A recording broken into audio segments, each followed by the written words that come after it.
Sacramento, California, abril de 2018. Un suburbio tranquilo, casas con jardín. Un hombre de 72 años sale de su auto, pelo blanco, cara ordinaria. Es el vecino de siempre, el que nadie mira dos veces, el que lleva décadas viviendo ahí. Un agente encubierto se acerca al vehículo, saca un hisopo, frota el manubrio de la puerta. Ese gesto silencioso termina con 44 años de impunidad. Durante más de 4 décadas, nadie logró identificar al responsable de una de las mayores investigaciones criminales de California. 13 asesinatos, 51 violaciones, más de 120 robos y un nombre que el Estado tardó casi medio siglo en pronunciar en voz alta.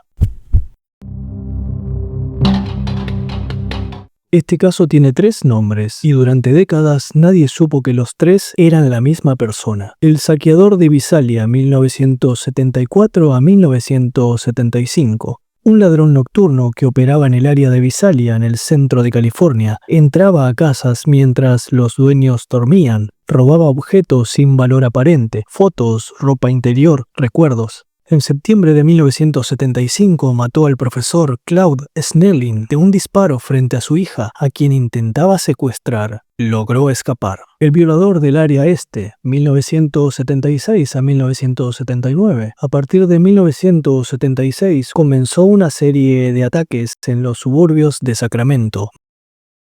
There was a man shining this flashlight in my eyes with a ski mask on, holding a large butcher knife. My husband was home, we went to bed, our bedroom door opens, and all I see is a flashlight. And he had leather gloves on, I could hear him, I could feel them. He told us with clenched teeth, "Shut up, or I'll kill you." He asked in a very harsh whisper, like, "Do you want to die? Do you want me to kill your mother?" He untied my ankles, told me to follow him. I'm in a little teeny nightie, and I walk down the hallway. And as I'm walking down the hallway, I'm saying, "Oh my God, I'm going to be raped."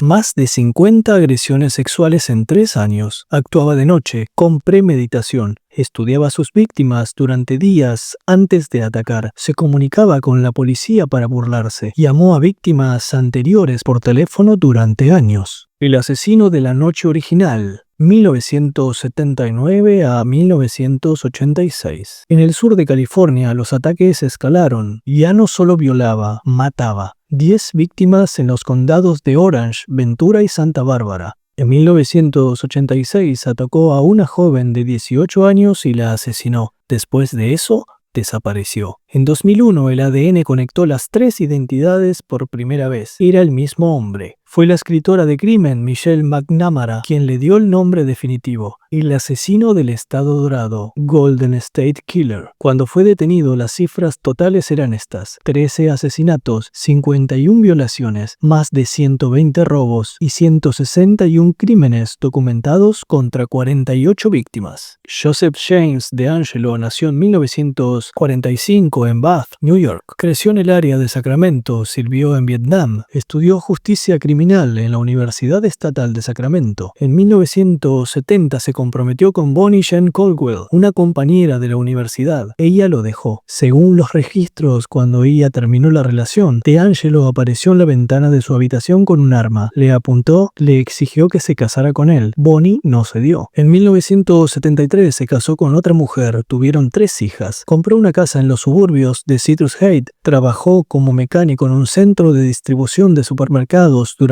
27 años. Se jubiló en 2017. Entre 1973 y 1979 también fue policía, primero en Exeter, luego Auburn. Usó ese conocimiento, los patrones de patrullaje, las frecuencias de radio, los procedimientos, para evadir a sus propios colegas mientras los atacaba. En 1979 fue despedido, lo habían arrestado por robar un martillo y un repelente de perros en una farmacia. Se fue sin dar explicaciones, sin pedir audiencia. Nadie buscó más. Años después, durante el ataque número 37, las víctimas lo escucharon repetir algo en la oscuridad. Lo repetía una y otra vez, con la voz rota. "Te odio, Bonnie". El nombre volvería a aparecer décadas más tarde, en un tribunal cuando todo ya había terminado. Lo que diferenciaba a DeAngelo de otros agresores no era solo la frecuencia ni la brutalidad, era la preparación. Estudiaba a sus víctimas durante días antes de atacar, reconocía las casas. En algunos casos, entraba previamente para dejar cuerdas escondidas, cuerdas que usaría después para atar a sus víctimas cuando regresara. Cuando atacaba parejas, ataba al hombre y apilaba platos sobre su espalda. Le decía, si escucho que se caen, la mato. Llamó por teléfono a las víctimas anteriores durante años. Hasta el año 2001 hubo registros de llamadas. En algunas les describía lo que había hecho, en otras simplemente respiraba. En 1977 llamó directamente a la policía, les dijo, ya tengo a mi próxima víctima, no me van a atrapar. Ese mismo día atacó por 15ª vez. En 1986 los ataques se detuvieron de forma abrupta. Nadie pudo explicarlo. Tenía 40 años, una familia, un trabajo, una vida completamente ordinaria que continuó durante 32 años más. El caso estuvo repartido entre 15 jurisdicciones durante décadas. Cada condado, cada ciudad tenía sus propios archivos, sus propias teorías, sus propios sospechosos. Nadie compartía información de forma sistemática. Paul Holes entró al caso como analista de ADN. Con el tiempo se convirtió en algo distinto, en alguien que no podía soltarlo. Pasó 24 años eliminando sospechosos, 2 años detrás de un hombre que después resultó no ser, otras temporadas enteras sin pistas reales. En 2017, a pocos meses de jubilarse, Holes se cruzó con el trabajo de una mujer llamada Cissy Moore, ex actriz, autodidacta, sin título universitario en el área. Moore había desarrollado una técnica que nadie en el mundo forense había aplicado a casos criminales, la genealogía genética. La idea era simple en concepto y enormemente compleja en la práctica. Si no puedes identificar al criminal directamente en la base de datos policiales, buscas a sus familiares, gente que subió su ADN voluntariamente a plataformas como GetMatch para rastrear sus orígenes. Construyes el árbol genealógico desde esos parientes, lo recorres hacia adelante generación por generación hasta encontrar al descendiente correcto. Holes tomó la última muestra de ADN del asesino que quedaba en la sala de evidencias, la única que nunca había sido usada, y la subió a GetMatch. Aparecieron primos lejanos. El trabajo empezó. Sin saberlo, millones de personas ya estaban construyendo la herramienta que terminaría encontrándolo. Durante meses, el equipo construyó árboles genealógicos, cruzaron registros de censos, actas de nacimiento, matrimonio y defunción, revisaron redes sociales, usaron archivos de diarios locales, fueron reduciendo la lista. Hombres de la edad correcta, en California, activos en los periodos correctos, con los registros físicos que coincidían. Al final quedaba un nombre que todavía no habían podido descartar: Joseph James DeAngelo. Era el último día antes de que Holes entregara su placa. Manejó hasta la casa de DeAngelo en Sacramento. Estuvo ahí afuera, mirando el frente, el jardín del fondo. Esperó verlo, no lo vio.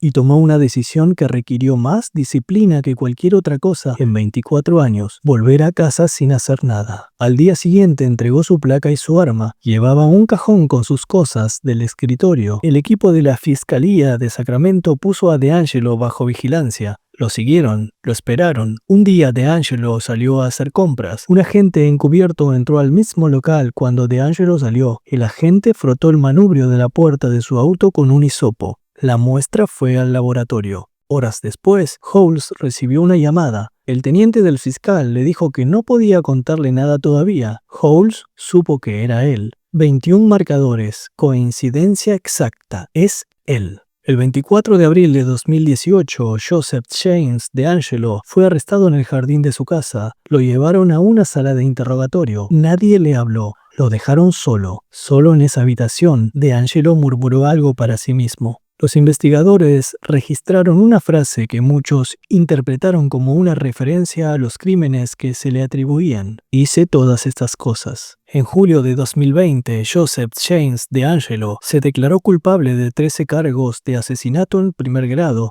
y de docenas de violaciones, bajo un acuerdo que le evitó la pena de muerte a cambio de cadena perpetua sin posibilidad de libertad. Admitió 161 crímenes en total contra 48 víctimas. Las violaciones adicionales no pudieron ser procesadas porque el plazo de prescripción había vencido hace décadas. Llegó al tribunal en silla de ruedas, con barbijo, 74 años. Durante días, las víctimas y sus familiares hablaron. Algunas venían de muy lejos, algunas habían esperado 40 años para ese momento. Una de las víctimas habló en nombre de Bonnie Weltzen, la ex prometida cuyo nombre DeAngelo había pronunciado en la oscuridad de los ataques. Le dijo: «Ni siquiera un arma apuntada a su cara pudo hacerla elegirte. Cuando vio quién eras realmente, terminó, y la consideramos una de nosotras, la hermana sobreviviente de tus ataques». El juez sentenció a DeAngelo a múltiples cadenas perpetuas consecutivas. Antes de que le leyeran la condena, DeAngelo se levantó de la silla de ruedas, se sacó el barbijo y dijo: